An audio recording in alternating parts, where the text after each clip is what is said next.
अपन की तू अपन तेरा। Hello everyone, my name is Shivangi Singh and welcome back to my YouTube channel that is AIM with Shivangi। और आज हम सीखने वाले हैं cell the fundamental unit of life. अब आप बोलोगे मैम ये चैप्टर तो हमने कवर कर लिया है। हाँ जी भैया, ये चैप्टर कवर कर लिया है, पर हम आज इसकी एक्सरसाइज देखेंगे। और एक्सरसाइज स्टार्ट करने से पहले ये जो गाना था ये कुछ नहीं था, इसके पहले आप कुछ भी सोचो, ऐसा कुछ नहीं है। हम लोग बस एक एनर्जेटिक माहौल क्रिएट करने के लिए या फिर एक्साइटिंग या फिर थोड़ा इंटरेस्टिंग करने के लिए इन चीज़ों को, ताकि आप बोर नहीं हो क्लास में, बस इसके लिए था, ताकि आपकी एनर्जी मेंटेन रहे। स्टार्ट करते हैं। सबसे पहले आज हम पढ़ने वाले हैं ओल्ड एनसीईआरटी, यानी ओल्ड एनसीईआरटी जो हमारी पहले चलती थी उसकी सारी की सारी एक्सरसाइजेस, एक एक करके सारे के सारे क्वेश्चंस हम कवर करेंगे। और इससे क्या होगा, आपका 2 बार रिवीजन, क्योंकि जिसके अभी स्कूल में न्यू एनसीईआरटी चल रही हैं वहाँ पे भी उसके भी क्वेश्चन हम लोग करेंगे। तो वो क्वेश्चन प्लस ये क्वेश्चन दोनों मिला करके हम लोग ढेर सारे क्वेश्चन कवर कर लेंगे। और इससे क्या होगा, रिविजन। बेसिकली हम लोग यहाँ पे कोर्स कंप्लीट करने नहीं आते हैं, हम लोग यहाँ पे सीखने आते हैं। तो जब सीखने आते हैं तो वाई ओनली 10 to 20 जो भी 12 क्वेश्चन जितने भी हैं, आई हैव नॉट सीन, पर जितने भी क्वेश्चन हैं सिर्फ उतने क्यों करना है हमें, और क्वेश्चन करना चाहिए, जितने ज़्यादा क्वेश्चन उतनी ज़्यादा एक्सरसाइज।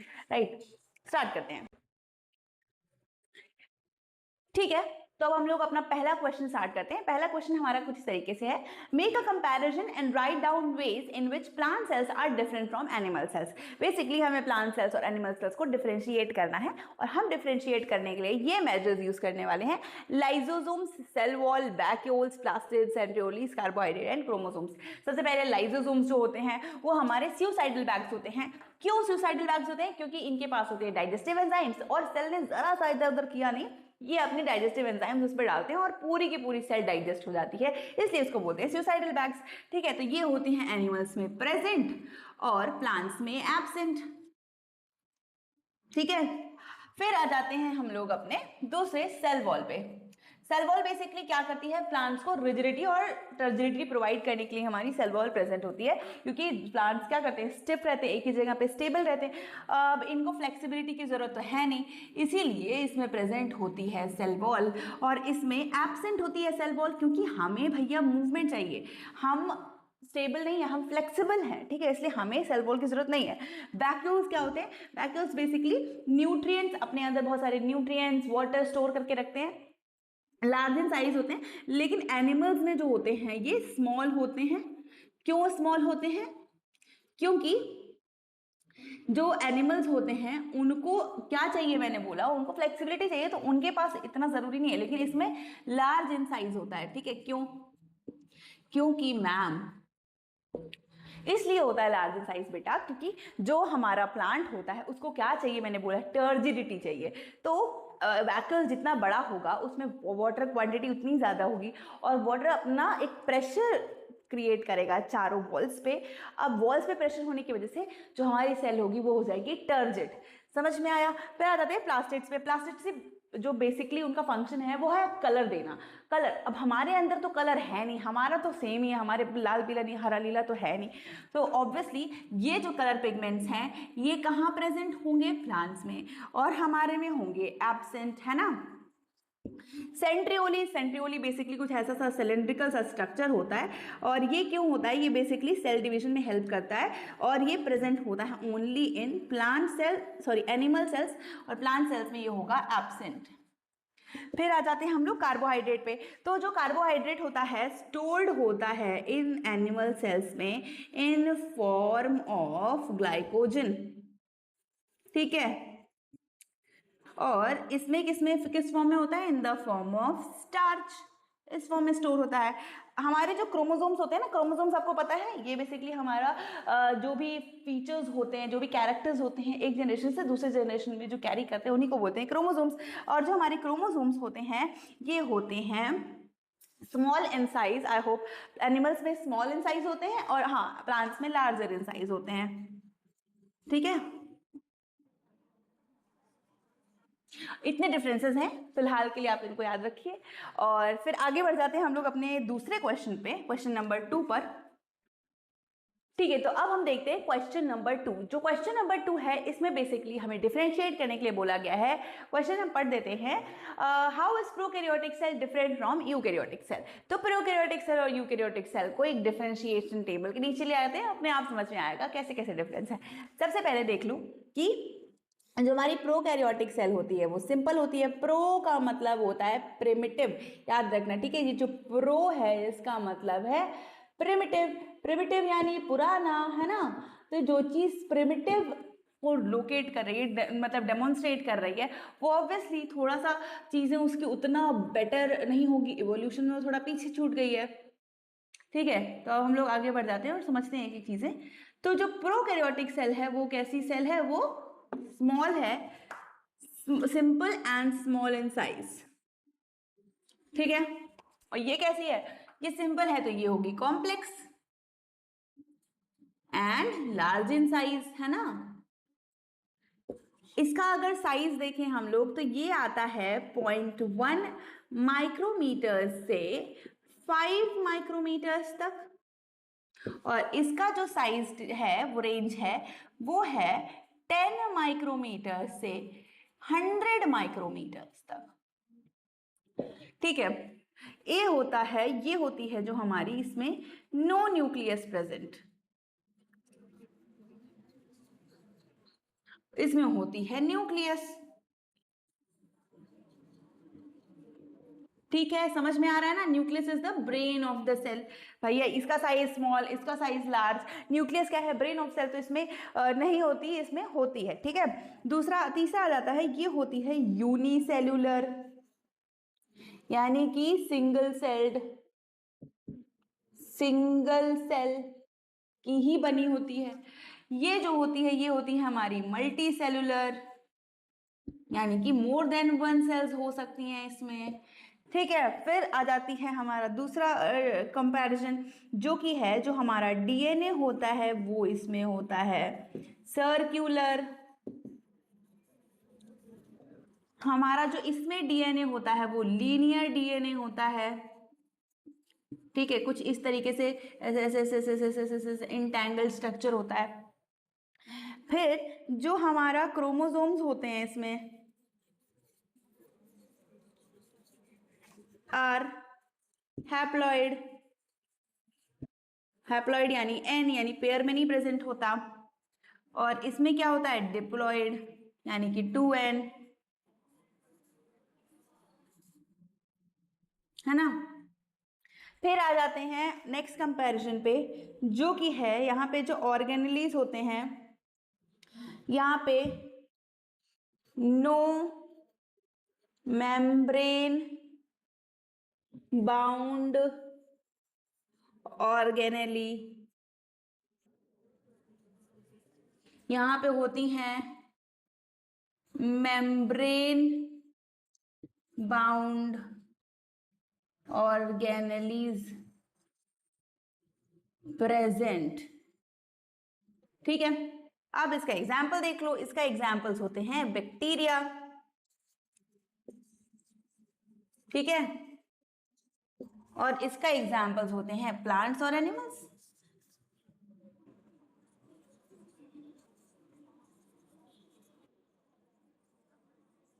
समझ में आया? आई होप आपको ये टेबल अच्छे से समझ में आ गई है। और इस टेबल में क्या है, समझने को फिर से देख लेते हैं। साइज का कंपैरिजन करना है, इसमें छोटा, इसमें बड़ा, इसमें कॉम्प्लेक्स, इसमें सिंपल, इसमें कॉम्प्लेक्स। फिर इसमें क्रोमोसोम्स का कंपैरिजन करना है, डीएनए का कंपैरिजन करना है, आपको न्यूक्लियस का कंपैरिजन करना है, फिर आपको मेम्ब्रेन बाउंड ऑर्गेनेलीज का कंपैरिजन करना है। भाई खुद सोचो, जितना ज्यादा कॉम्प्लेक्स होगा उसके पास उतने ज्यादा फीचर्स।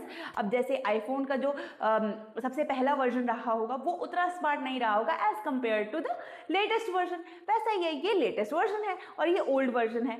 तब ओल्ड वर्जन में सारी कमियां ही देखने को मिलेंगी आपको। ऑब्वियसली देख लो, बैक्टीरिया में पाया जाता है ये यूनिसेलर होता है, ये होता है हमारे एनिमल्स और प्लांट्स में। हम लोग मल्टी सेलर हैं, राइट? समझ में आ गया? आई होप आपको ये पूरा टेबल समझ में आ गई होगी। और इसी के साथ क्वेश्चन 2 भी कंप्लीट होता है। आगे बढ़ जाते हैं क्वेश्चन नंबर 3 पे। देखते हैं क्वेश्चन नंबर 3, जो कि कुछ इस तरीके से है। What would happen if the plasma membrane ruptures और ब्रेक्स डाउन? तो अब खुद सोचो, देखो ये रही हमारी प्लाज्मा मेम्ब्रेन, ठीक है, और ये रही हमारी न्यूक्लियस। प्लाज्मा मेम्ब्रेन बेसिकली क्या कर रही है, एक आउटर कवरिंग प्रोवाइड कर रही है हमारी सेल को। अब सोचो, आपसे कोई कह रहा है कि अगर ये आउटर कवरिंग फट जाए तो क्या होगा। सबसे पहली चीज तो ये जो स्ट्रक्चर है इसका, जो हमारी सेल का स्ट्रक्चर है वो बिगड़ जाएगा। तो सबसे पहली चीज क्या होगी कि जो स्ट्रक्चरल इंटीग्रिटी है,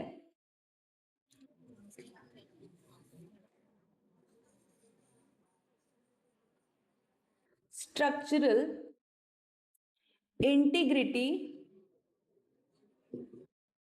इंटीग्रिटी मीन्स एकता, वो बिगड़ जाएगी, विल स्पॉइल। ठीक है। दूसरा, होम्योस्टैसिस जो होगा हमारा वो बिगड़ जाएगा, होम्योस्टैसिस विल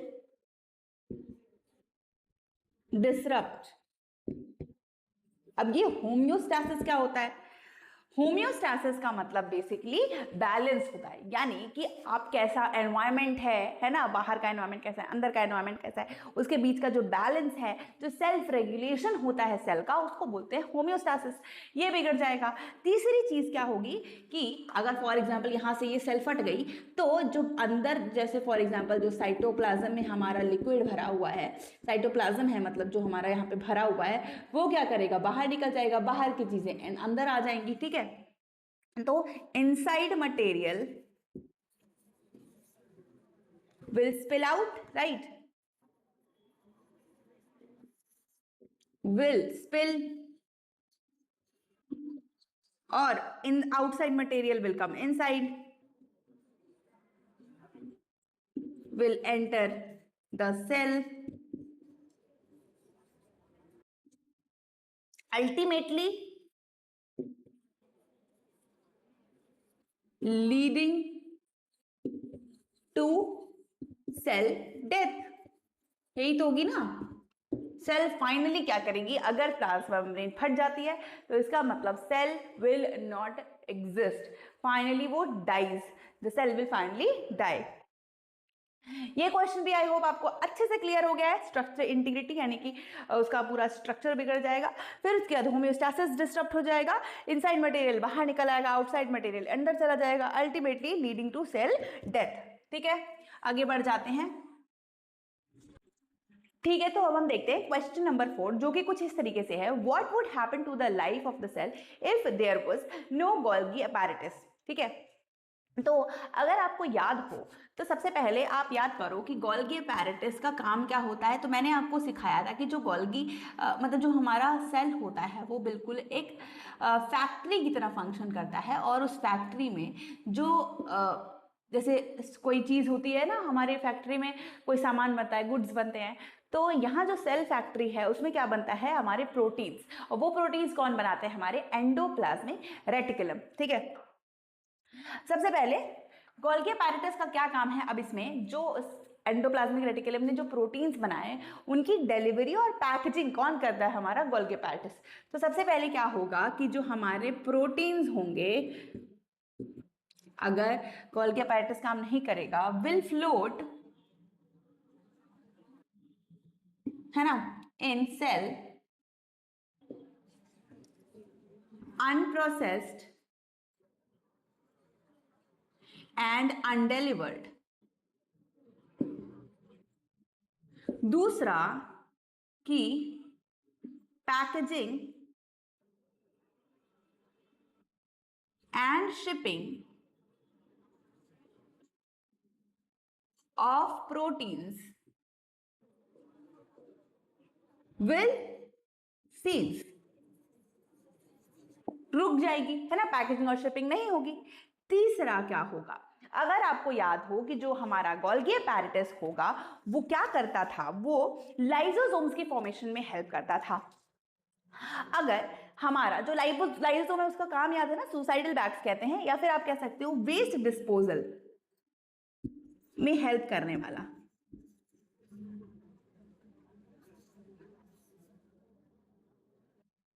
ठीक है, वेस्ट डिस्पोजल में हेल्प करता है कौन, waste disposal lysosome will not be formed leading to accumulation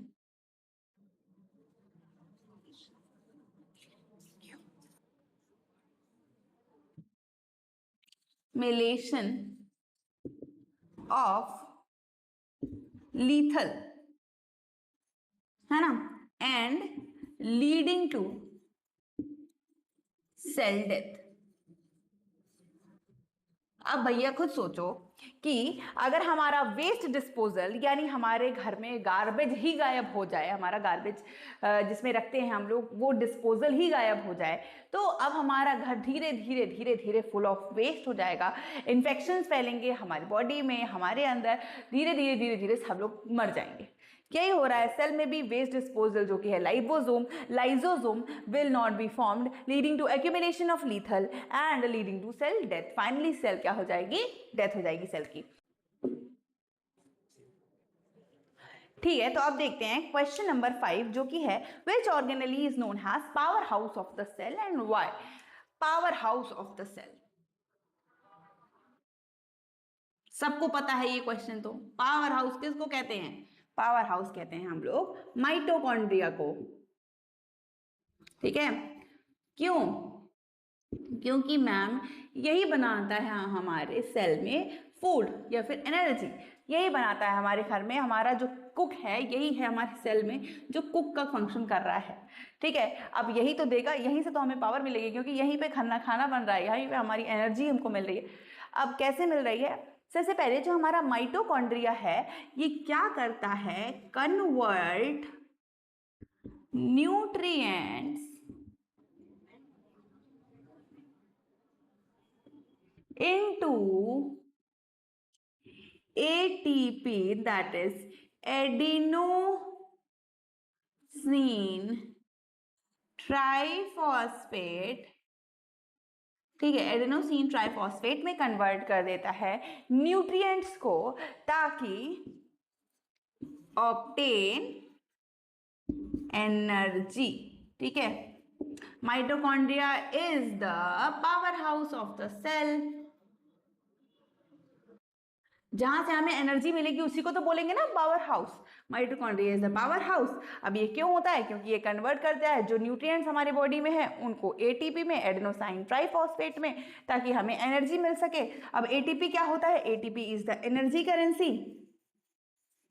energy currency, energy currency क्या है, एनर्जी करेंसी जहां से हम लोगों को एनर्जी, मतलब बेसिकली जैसे कि हमारी जो करेंसी है वो रुपीज है, हमारी जो है ना जो हमारी करेंसी है, वैसे ही हमारी जो एनर्जी करेंसी है वो एटीपी है। आई होप आपको समझ में आ रहा होगा। अब आगे बढ़ जाते हैं क्वेश्चन नंबर 6 पे। अब आ जाते हैं क्वेश्चन नंबर 6 पे जो कि कुछ इस तरीके से है, where do lipids and proteins constituting the cell membrane get synthesized.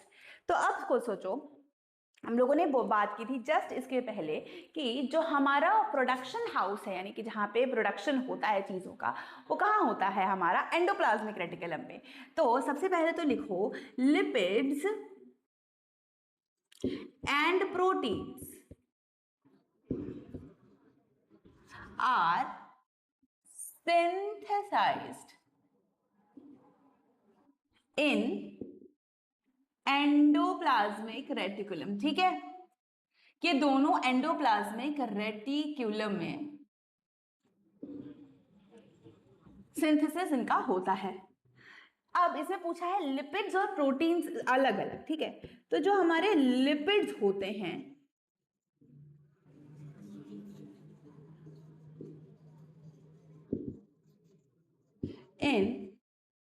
NSER, जिसका फुल फॉर्म होता है स्मूथ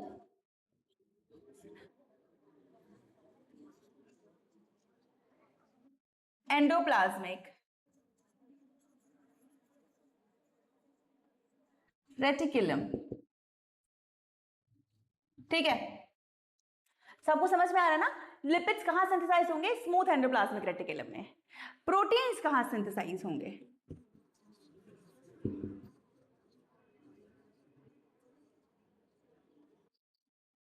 इन RER रफ ये स्मूथ एंडोप्लाज्मिक रेटिकुलम स्मूथ इसलिए हैं क्योंकि इनके जो सरफेस है, इनके सरफेस पे कोई राइबोसोम्स अटैच्ड नहीं है ऐसे करके। और ये रफ एंडोप्लाज्मिक रेटिकुलम रफ इसलिए है क्योंकि इनके सरफेस पे अटैच्ड है ये राइबोसोम्स। अब प्रोटीन जो होते हैं ये कौन सिंथेसाइज करता है? बेसिकली प्रोटीन सिंथेसिस में राइबोसोम्स का ही हाथ है, इसीलिए जो प्रोटीन सिंथेसाइज होता है वो कहाँ होता है? रफ एंडोप्लाज्मिक रेटिकुलम में। समझ में आया? आई होप आपको सारी चीजें क्लियर हो गई हैं। प्रोटीन्स कहाँ सिंथेसाइज होते हैं, लिपिड्स कहाँ सिंथेसाइज होते हैं। प्रोटीन्स और लिपिड्स दोनों ही एंडोप्लाज्मिक रेटिकुलम में सिंथेसाइज होते हैं, यानी जो हमारी फैक्ट्री है सेल की वो यही है, एंडोप्लाज्मिक रेटिकुलम। आगे बढ़ नंबर 7 जो कि कुछ इस तरीके से है कि how does N amoeba obtain its food. तो जो हमारा अमीबा होता है, अगर आपको याद हो तो हम लोगों ने न्यूट्रिशन में पढ़ा था कि वो एक होलोजोइक एनिमल होता है, सिंगल सेल्ड होता है, ऐसा कुछ स्ट्रक्चर होता है उसका, है ना। ये रहा हमारा अमीबा, ये रहा हमारा अमीबा का न्यूक्लियस। थोड़ा सा बड़ा बना देते हैं ताकि किसी को हर्ट ना हो कि भैया अमीबा है हमारा, इतना छोटा सा न्यूक्लियस क्यों है मैम उसका, ठीक है।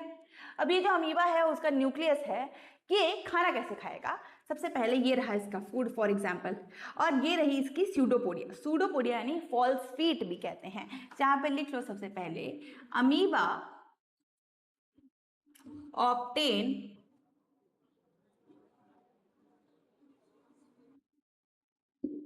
Its food with help of pseudopodia, जिसको बोलते हैं फॉल्स फीट, ठीक है। अब ये स्यूडोपोडिया क्या होगा? आगे बढ़ेगा धीरे धीरे करके, ये स्यूडोपोडिया को वो आगे बढ़ाएगा ऐसे करके, ठीक है, थोड़ा सा और ऐसे करके, फिर और आगे बढ़ाएगा, थोड़ा सा और आगे बढ़ाएगा, ऐसे करके इस पूरे फूड मटेरियल को वो ऐसे करके कवर कर लेगा कुछ इस तरीके से, ठीक है। कुछ इस तरीके से अपने स्यूडोपोडिया से वो फूड को कवर कर लेगा और यहीं पे डाइजेस्टिव एंजाइम्स डालेगा और फिर उसके बाद इसको क्लोज कर लेगा। क्लोज करने के बाद वो उस फूड मटेरियल को अंदर ले जाएगा और डाइजेस्ट कर लेगा। ये स्यूडोपोडिया से जो है खाने को ऑब्टेन करता है, और फिर जो खाना खाएगा उसको बोलेंगे, जो खाना वो खाता है उस प्रोसेस को बोलते हैं फैगोसाइटोसिस। फैगोसाइटोसिस से वो खाना खाएगा। जो खाना खाने का प्रोसेस होता है उसको बोलते हैं phagocytosis is the process by which it obtain its food. Process by which it takes, और कह सकते हो डाइजेस्ट इट्स फूड, ठीक है। ये हो गया हमारा अमीबा। आई होप आपको सारा अच्छे से समझ में आया है। आगे बढ़ जाते हैं अब हम लोग क्वेश्चन नंबर 8 की तरफ। क्वेश्चन नंबर 8 क्या कह रहा है? What is osmosis.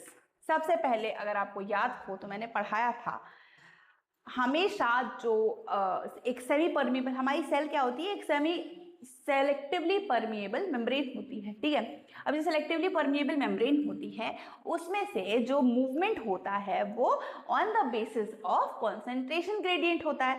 For example ये रही हमारी सेल, ये रहा हमारा कॉन्सेंट्रेशन। फॉर एग्जाम्पल यहाँ पे पानी की कॉन्सेंट्रेशन ज़्यादा है और सेल के अंदर पानी की कॉन्सेंट्रेशन कम है ना। तो अब क्या करेगी सेल हमारी, ये सेलेक्टिवली परमिएबल मेम्ब्रेन से ये पानी बाहर से अंदर की तरफ मूव करने लगेगा, यानी कि from higher concentration to its lower concentration. Osmosis क्या होता है? अब दो चीजें हैं, ऑस्मोसिस और डिफ्यूजन, इसी में दोनों का डिफरेंस भी समझ लो, ऑस्मोसिस एंड डिफ्यूजन, ठीक है।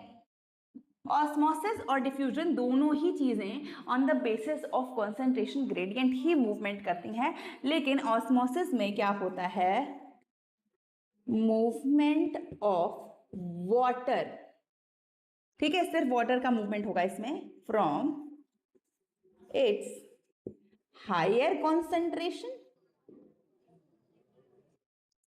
Concentration to its lower concentration. This is basically osmosis, ठीक है। आ जाते हैं डिफ्यूजन पे। यहाँ पे क्या है, मूवमेंट होता है ऑफ वाटर, वाटर का भी होता है, and nutrients from its higher concentration to its lower concentration. I hope आपको दोनों में डिफरेंस समझ में आ गया है और ऑस्मोसिस भी अच्छे से समझ में आ गया है। ठीक है, ठीक है। क्वेश्चन नंबर 9 क्या कहता है? ये बेसिकली एक एक्सपेरिमेंटल क्वेश्चन है। Carry out the following osmosis experiment. Take 4 peeled potatoes, potato halves मतलब आधे आधे पोटैटो ले लो, and scoop each one out to make potato cups. ठीक है, अब जैसे फॉर एग्जाम्पल स्पून लो और उनको अंदर से उनका जो थोड़ा सा मटेरियल है निकाल लो। फिर one of these potato cups should be made from boiled potato. अब उनमें से एक पोटैटो को बॉयल कर लो। फिर क्या होगा? Put each potato cup in through containing water.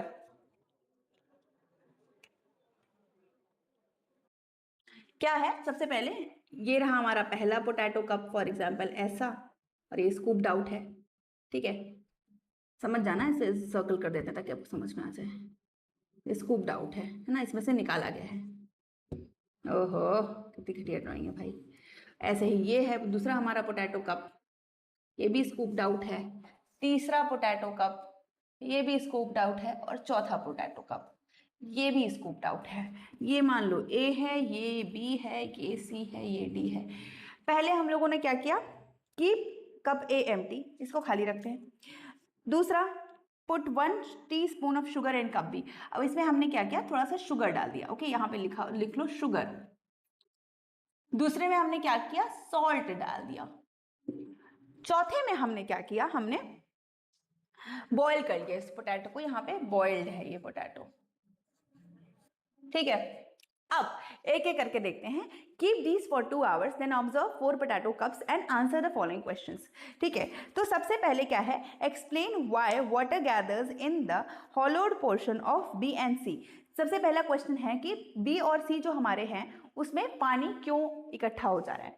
तो आपको पता है कि ये दोनों ही जो पोटैटोज हैं, यहाँ पे सॉल्ट है, इन दोनों ही पोटैटोज जो हैं वो लिविंग हैं, क्योंकि वो अभी अभी है ना उनको, तो इनमें सेमी परमेबल मेम्ब्रेन होगी। और ये जो दोनों सोल्यूशंस हैं ये इसके लिए हाइपरटोनिक सोल्यूशन का काम करेंगे। हाइपरटोनिक सोल्यूशन कैसे? यहाँ पे शुगर है, यहाँ पे सॉल्ट है, दोनों का कॉन्सेंट्रेशन, यहाँ पे शुगर का ज़्यादा, यहाँ पे सॉल्ट का ज़्यादा, और पानी का कॉन्सेंट्रेशन कम है।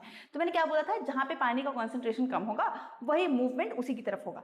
तो यहाँ पे वाटर का मूवमेंट होगा from its higher concentration to its lower concentration, और यहाँ पे आ जाएगा पानी, है ना, यहाँ पे एक्यूमुलेट हो जाएगा पानी।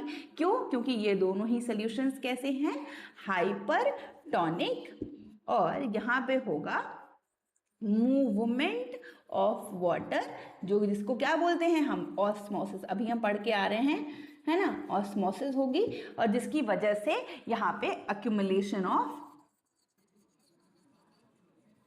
क्या होगा, वाटर एक्यूमुलेट हो जाएगा, है ना। समझ में आ गया क्यों यहाँ पे वाटर एक्यूमुलेट हो रहा है। अब आ जाते हैं हम लोग अपने एक्सपेरिमेंट ए पे। ठीक है, क्वेश्चन क्या है, why is potato a necessary in this experiment. अब भैया पोटैटो ए की क्या नेसेसिटी है, कंपेयर करने के लिए। अगर आप देखो इस वाले में यहाँ पे वाटर एक्यूमुलेट हो रहा है पर इसमें कुछ नहीं हो रहा है। अब आप अच्छे से कंपेयर कर सकते हो कि यहाँ पे पानी क्यों नहीं एक्यूमुलेट हो रहा, क्योंकि यहाँ पे कोई भी कॉन्सेंट्रेशन ग्रेडियंट नहीं डेवलप हुआ है, और यहाँ पे हाइपरटोनिक सॉल्यूशंस की वजह से एक कॉन्सेंट्रेशन ग्रेडियंट डेवलप हो गया है। अब बॉइल्ड पोटैटो वाले पे आ जाते हैं। ठीक है, क्वेश्चन क्या है, explain why water does not gather in hollowed out portions of A and B. A में तो आपको समझ में आ ही रहा है, क्यों, क्योंकि यहाँ पे नो कॉन्सेंट्रेशन ग्रेडियंट, कोई कॉन्सेंट्रेशन ग्रेडियंट नहीं है।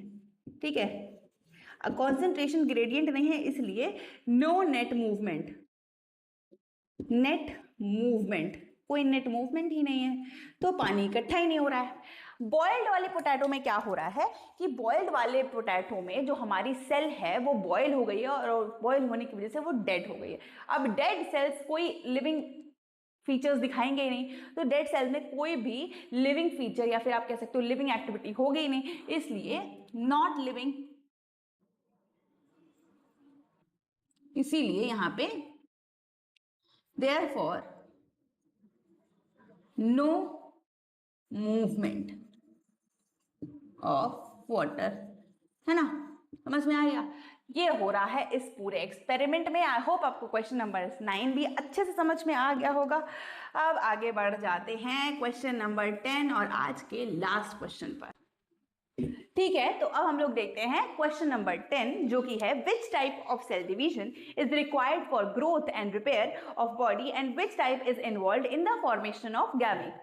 सबसे पहले तो समझते हैं कि हमारे में जो डिवीजन होता है, सेल डिवीजन, वो दो टाइप से होता है। ठीक है, पहला होता है माइटोसिस, जिसको हम बोलते हैं इक्वेशनल डिवीजन। इक्वेशनल डिवीजन इसलिए बोलते हैं क्योंकि इसमें जो नंबर ऑफ क्रोमोसोम्स होने वाले हैं वो सेम रहने वाले हैं। ठीक है, रिड्यूस या फिर कुछ भी नहीं, चेंजेस नहीं आने वाले हैं। दूसरा है हमारा मियोसिस, जिसमें क्या होने वाला है हमारा, इसको बोलते हैं हम लोग रिडक्शनल डिवीजन, क्योंकि इसमें नंबर ऑफ क्रोमोसोम हाफ हो जाएगा। ठीक है, कैसे होगा? सबसे पहले यहाँ देखो 2n, यहाँ 2n नंबर ऑफ क्रोमोसोम्स है, डिवाइड हुआ और यहाँ पे बना 2n, यहाँ पे भी बना 2n, number of chromosomes same है, इसलिए बोलते हैं इक्वेशनल डिवीजन। मियोसिस समझते हैं, 2n नंबर ऑफ क्रोमोसोम से स्टार्ट हुआ और 2n नंबर ऑफ क्रोमोसोम्स, पहले तो हम बता दें मियोसिस के 2 स्टेप्स होते हैं। पहले स्टेप्स में पहला स्टेप बिल्कुल इक्वल होता है हमारे माइटोसिस से, दिख ही रहा होगा ना, सेम है। तो मियोसिस और मियोसिस का फर्स्ट स्टेप, यानी कि जो हमारी फर्स्ट मियोसिस आप कह सकते हो, वो इक्वल होती है माइटोसिस के, है ना, दिख रही है ना आपको। ये है फर्स्ट मियोसिस। सेकेंड मियोसिस जो होगी हमारी, उसमें क्या होगा, ऐसे हाफ नंबर ऑफ क्रोमोसोम्स बनेंगे। ये रही हमारी सेकेंड मियोसिस, दिख रही है ना, रिडक्शनल डिवीजन और इक्वेशनल डिवीजन। अब हम लोग अपने क्वेश्चन पे आ जाते हैं। क्वेश्चन क्या कह रहा था कि कौन सा डिवीजन है जिसमें ग्रोथ और रिपेयर होती है। ग्रोथ और रिपेयर होने में हमारा हेल्प करता है माइटोसिस, है ना। जैसे कि फॉर एग्जांपल, अगर आपके बॉडी में कोई डैमेज हो गया है, कोई सेल डैमेज हो गई है, कोई ऑर्गन डैमेज हो गया, तो माइटोसिस होगा, जिसकी वजह से डिवीजन होगा और मल्टीपल डिविजन्स होंगे और हमारा ग्रोथ और रिपेयर हो जाएगी। दूसरा क्वेश्चन था कि कौन सा है जो गैमीट फॉर्मेशन में हेल्प करता है, तो this will help in gamete formation. Gamete समझते हो ना, गैमीट यानी कि जो हमारे जैसे कि मेल्स में जो गैमीट होते हैं, उनमें जो क्रोमोसोम्स, मेल्स में जो गैमीट होते हैं उसको क्या बोलते हैं हम लोग, स्पर्म, और फीमेल्स में जो गैमीट होते हैं उनको बोलते हैं ओवम। ठीक है, और जो क्रोमोसोम्स होते हैं हमारे फीमेल्स में, उनको हम लोग इस तरह से डिनोट करते हैं, और मेल्स में जो होते हैं उनको हम लोग इस तरह डिनोट करते हैं। आई होप आपको सारी की सारी चीज़ें अच्छे से क्लियर हो गई होंगी। और इसी के साथ ये वीडियो यहीं पे ख़त्म करते हैं। सारे क्वेश्चन हमने सॉल्व कर लिए हैं ओल्ड एनसीईआरटी के। अब हम लोग नेक्स्ट वीडियो में एक्सप्लोरेशन के एक एक क्वेश्चन को डिटेल में समझेंगे। फिलहाल के लिए ये वीडियो यहीं पे ख़त्म करते हैं। आई होप आपको समझ में आया होगा, और अगर फिर भी डाउट्स हैं तो आगे हम लोग वीडियोज़ कैसे ऐसे कवर करते जाएंगे, आपके सारे के सारे डाउट्स क्लियर हो जाएंगे। तब तक के लिए good day and have a nice day ahead.